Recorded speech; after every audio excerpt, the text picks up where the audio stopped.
दोस्तों अभी आप जिस राजकुमारी को लोहे की चड्डी पहने हुए देख रहे हो, इसका नाम राजकुमारी मरियम है, जिसके पिता ने इसके बेशकीमती खजाने को लुटने से बचाने के लिए Z+ सिक्योरिटी का इंतजाम किया है, क्योंकि इस देश के सेनापति से लेकर बाकी सभी दूसरे लोग भी राजकुमारी की लोहे की चड्डी उतारने के लिए बेताब रहते हैं। तो अब क्या कोई 30 मार खा इस Z+ सिक्योरिटी को तोड़ भी पाता है या नहीं, ये तो आपको वीडियो के एंड में ही पता चलेगा, इसलिए दिल थाम के देखना। तो कहानी की शुरुआत कुछ सिपाहियों से होती है जो कई सारी झोपड़ियों में आग लगा रहे थे, जिससे पूरे गांव में भगदड़ मच जाती है और गांव के सभी लोग वहां के महाराज को गंदी गंदी माँ बहन की गालियां देने लगते हैं। आगे हम जंगल में कुछ सस्ते BTS वालों को देखते हैं जो भांगड़ा करते हुए हमें इस मूवी की कहानी बताते हैं। कहते हैं इस देश का नाम है लुल्लापुर, जहाँ के किंग धुरमुट अभी वॉर के लिए देश से बाहर गए हैं और इसी मौके का फायदा उठाकर महाराज का छोटा भाई जो जोगिंदर गद्दी पर बैठ गया है और सेनापति खजमल के साथ मिलकर भोली भाली प्रजा के ऊपर पेल कर जुल्म कर रहा है, जिसके चलते प्रजा के गुर्दे बाहर आ चुके हैं। परंतु जो जोगिंदर को बस एक ही आदमी रोक सकता है, जिसको चूना देश के सिपाहियों ने बंदी बना रखा है। इसके बाद हम जोरावर नाम के एक आदमी को देखते हैं, जिसको चूना देश के एक जेल में ले जाया जाता है, जहाँ पर कैदियों के साथ जानवरों से भी बुरा बर्ताव किया जाता था। एक आदमी उसका जेल में स्वागत करता है और उसे पूरी जेल दिखाता है। वो उसको वहाँ पर बाकी सारे कैदियों के बारे में बताता है जिनकी हालत बहुत खराब और दाढ़ी रामदेव बाबा से भी ज्यादा थी। यहाँ जोरावर तो चिकना होकर आया था, इसलिए उसे एक नकली दाढ़ी चिपका दी जाती है। जिसके बाद एक दाढ़ी वाला आदमी उससे लुल्लापुर के महाराज धुरमुट के बारे में पूछता है कि वो कहाँ पर है, जिसमें जोरावर जब उसे कुछ नहीं बताता तो वो जोरावर की रबर जैसी जीभ को एक चिमटे से पकड़कर खींचता है और फिर उसे असनीज नाम के एक कैदी के साथ बांध दिया जाता है, जहाँ पर असनीज उससे इतने सारे सवाल पूछता है जैसे कि वो कोई कैदी नहीं बल्कि KBC का अमिताभ बच्चन हो। खैर उन दोनों को ही लोहे की जंजीरों से बांधा गया था, लेकिन वो लोहे की जंजीर एक प्लास्टिक के पाइप से बंधी थी, जिसे वो दोनों अपने पैरों से ही बड़ी आसानी से तोड़ देते हैं। तभी आवाज सुनकर वहाँ पर सिक्योरिटी गार्ड आ जाता है और उनसे पूछता है ये आवाज किस चीज की थी। असनीज कहता है ये आवाज तो मालिक इस बेचारे के दिल टूटने की थी, जिस पर जोरावर भी गार्ड के सामने मगरमच्छ वाले आंसू बहाने लगता है और फिर गार्ड के वहाँ से जाते ही वो दोनों भी बाकी कैदियों को लेकर वहाँ से 9-2-11 हो लेते हैं। अब क्योंकि असनीज की हेल्प से ही जोरावर उस जेल से आजाद हुआ था, इसलिए वो उससे कहता है मेरे सखा बंधु मित्र, अगर तुम्हें कभी भी किसी भी चीज की जरूरत हो तो तुम मुझे बिंदास याद कर लेना, मैं आंखें मूंद कर आधी रात को भी तुम्हारे गोटे सहलाने आ जाऊंगा। ये बात सुनकर असनीज की आंखें भर आती है और वो उसे अपने चिरांद बेटे अच्छू के बारे में बताता है, जो कई सालों पहले लुल्लापुर गया था और आज तक वापस नहीं आया। साथ ही वो अपने चिरांद बेटे की एक पूरी सी फोटो और दिखाता है, जिसके बाद वो दोनों अपने अपने रास्ते निकल जाते हैं। अब हम जोरावर को देखते हैं जो किसी नाव से नहीं बल्कि तैर कर ही चूना से लुल्लापुर के लिए निकल पड़ता है और कई महीनों तक तैरने के बाद आखिरकार वो लुल्लापुर पहुंच जाता है। वहां पहुंचने के बाद वो सबसे पहले अपनी धरती माँ को चूमता है, जिससे कुछ रेत के दाने उसके मुंह में चले जाते हैं। आगे वो जंगल में कुछ सिपाहियों को एक लड़के में भुस भरते हुए देखता है। पास आने पर उसे पता चलता है कि वो पिटता हुआ लड़का कोई और नहीं बल्कि असनीज का चिरांद बेटा अच्छू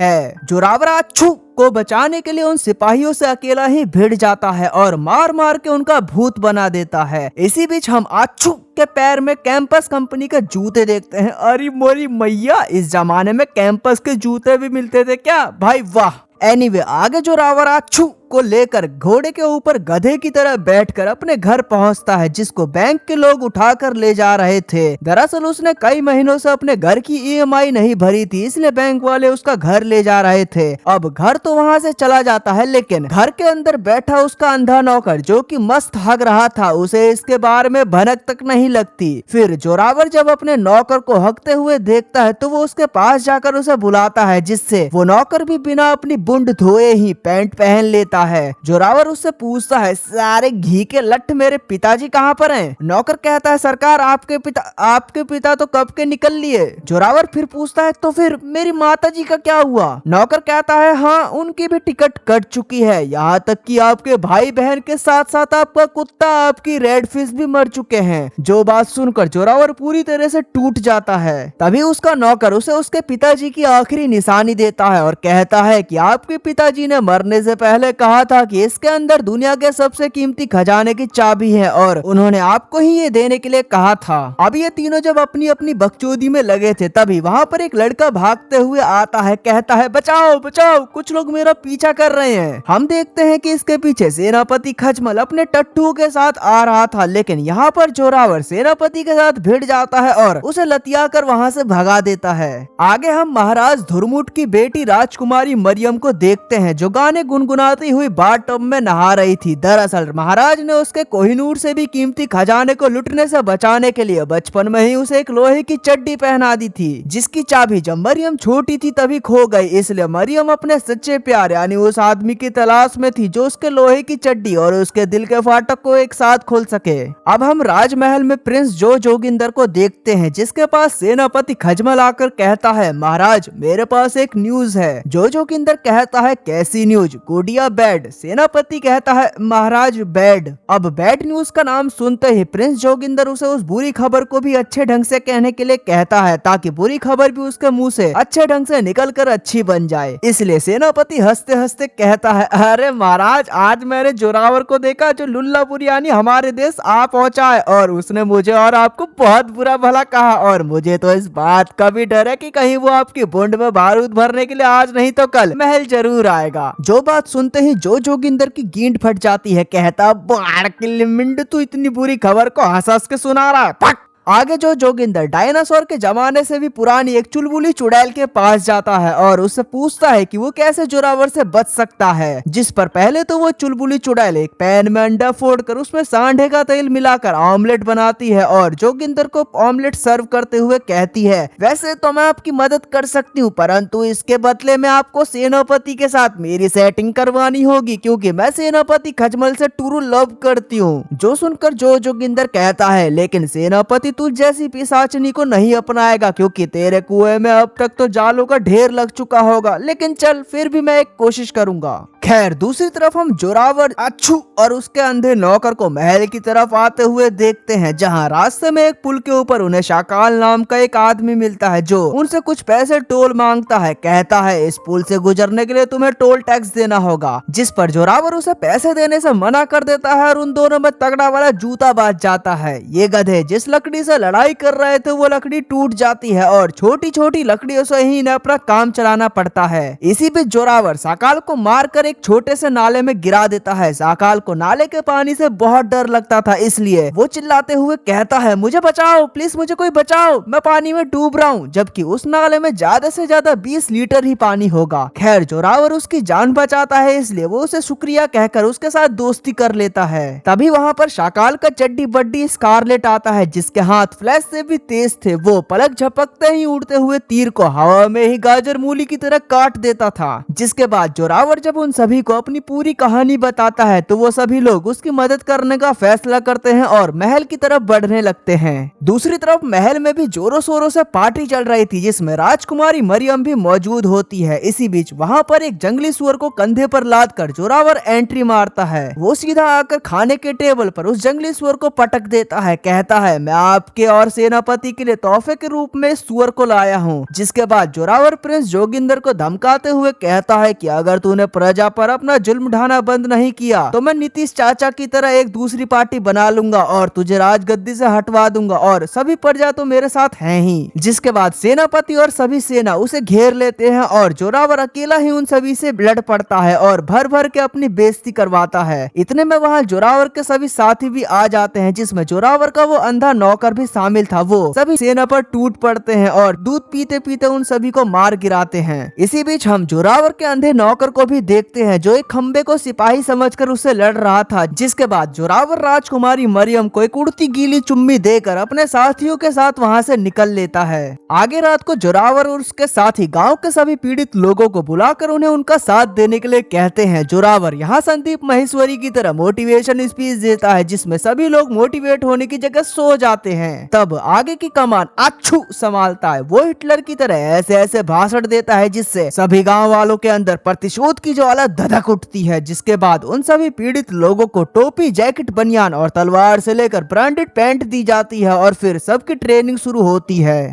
इधर सेनापति भी जोरावर से लड़ने के लिए अपनी सेना को तैयार कर रहा था। वो एक अंडरवियर डॉन के पास जाकर जोरावर से लड़ने के लिए उससे हेल्प मांगता है, जिसमें अंडरवियर डॉन कहता है कि सेनापति तुम कल एक तीरंदाजी का कंपटीशन रखो जिसमें जोरावर भी जरूर आएगा। उसमें तुम जोरावर को हरा देना जिससे प्रजा उसे धिक्कारने लगेगी और तब मेरे आदमी उसे निपटा देंगे। जिसके बाद सेनापति भी डॉन की बात मानकर अगले ही दिन तीरंदाजी कंपटीशन रखने का फैसला करता है। दूसरी तरफ राजकुमारी मरियम भी ये सारी बातें सुन लेती है और क्योंकि अब वो जोरावर से प्यार करने लगी थी इसलिए वो अपनी नौकरानी हिडिम्बा के साथ जोरावर को ये खबर देने के लिए अब उसके अड्डे पर जाती है। यहाँ हम जोरावर और उसके साथियों को देखते हैं जो जंगल की गहराइयों में रात के अंधेरे में बंदरों की तरह उछल रहे थे। तभी वहाँ पर राजकुमारी मरियम हिडिम्बा के साथ आ जाती है। जोरावर राजकुमारी को घोड़ी से उतारता है और वहीं हिडिम्बा को उतारने के लिए सकाल जाता है। अब क्योंकि हिडिम्बा अकेले ही 2-3 औरतों के बराबर थी इसलिए सकाल उसे उतारते उतारते खुद उसके नीचे दब जाता है। खैर राजकुमारी मरियम जोरावर से कहती है कि सेनापति कल तुम्हें मारने के लिए षड्यंत्र रच रहा है, इसलिए कल भूल कर भी तुम महल के आसपास भी मत भटकना। जिसके बाद जोरावर उसके लिए एक गाना गाता है और वहीं दूसरी तरफ पर्दे के पीछे से सभी लोग उन दोनों को मजे करता देख स्वाद लेते हैं। जिस बीच वो लोग देखते हैं कि जोरावर का कुछ सामान जोर मारने लगता है, जिसको देखकर वो सभी तालियां पीटने लगते हैं। लेकिन पर्दे के उठते ही सबको पता चलता है कि वो बस जोरावर की तलवार थी। अब क्योंकि मरियम भी फुल गर्म थी इसलिए जोरावर उसे चूसने के लिए खोपचे में ले जाता है। लेकिन तभी वो कहती है कि तुम बस मेरी चुम्मी के अलावा और कुछ नहीं ले सकते क्योंकि मैं उसी आदमी से शादी करूंगी जिसके पास मेरे दिल और लोहे की चड्डी की चाबी होगी। इतने में वहाँ पर हिडिम्बा आकर उसे अपने साथ ले जाती है। अगले दिन महल में तीरंदाजी का कंपटीशन शुरू होता है जिसमें जोरावर और उसके सभी साथी वेश बदलकर पहुंचते हैं। जिसके बाद प्रिंस जोगिंदर के दोनों कानों में भोपू बजाकर कंपटीशन की शुरुआत की जाती है। पहले राउंड में सभी लोग एक साथ तीर चलाते हैं और 2 ही कंटेस्टेंट आगे कंपटीशन में जाते हैं जिसमें एक बुढ़ा था। यहाँ पर वो बुढ़ा पहले बहुत अच्छा निशाना लगाता है लेकिन तभी हमें पता चलता है कि ये बुढ़ा कोई और नहीं बल्कि अपना जोरावर है। जिसके बाद वो दूसरा कंटेस्टेंट भी अपने तीर को चलाता है जिसका निशाना जोरावर से भी अच्छा था, जिससे सभी लोग उसकी जय जयकार करके उसे गोदी में भर लेते हैं। तभी जोरावर जब खेल के नियम को दोबारा पढ़ता है तो तब उसे ज्ञात होता है कि स्क्रिप्ट में तो लिखा है कि उसे एक और मौका मिलना चाहिए। जिस पर जोगिंदर और सेनापति भी स्क्रिप्ट को अपनी कजरारी आंखों से घूर कर पढ़ते हैं तो उन्हें भी पता चलता है कि स्क्रिप्ट के अकॉर्डिंग जोरावर को एक और मौका मिलेगा। फिर इस बार जोरावर जब तीर चलाता है तो तभी दूसरा कंटेस्टेंट उसे चोटी काट देता है जिससे उसका अचूक निशाना ऊपर की दिशा में जाने लगता है। हम देखते हैं कि उसका तीर पहले आगे जाकर यू टर्न लेता है और दर्शकों के बीच से होता हुआ सीधा बोर्ड में जा लगता है और इस तरह से जोरावर इस कंपटीशन को बड़ी ही आसानी से जीत जाता है। अब कंपटीशन जीतने पर उसे इनाम की जगह सेनापति उसे पकड़ लेता है और जोगिंदर उसे फांसी देने का हुक्म देता है। अब राजकुमारी मरियम जो जोरावर से टूरू लॉब करने लगी थी इसलिए वो किंग जोगिंदर से कहती है कि तुम जोरावर को छोड़ दो जिसके बदले में मैं तुमसे शादी करने के लिए तैयार हूँ। अब यहाँ जोगिंदर जो साला राजकुमारी मरियम का चाचा था वो हुतिया भी उससे शादी करना चाहता था, इसलिए वो जोरावर की फांसी की सजा को तब तक के लिए होल्ड पर डाल देता है जब तक कि उसकी शादी मरियम के साथ नहीं हो जाती। जिसके बाद अगले दिन उन दोनों की शादी का दिन भी आ जाता है जहाँ पर मंडप में जोरावर के गले में रस्सी डालकर रखी गई थी ताकि राजकुमारी मरियम अपनी बात से मुकरे ना।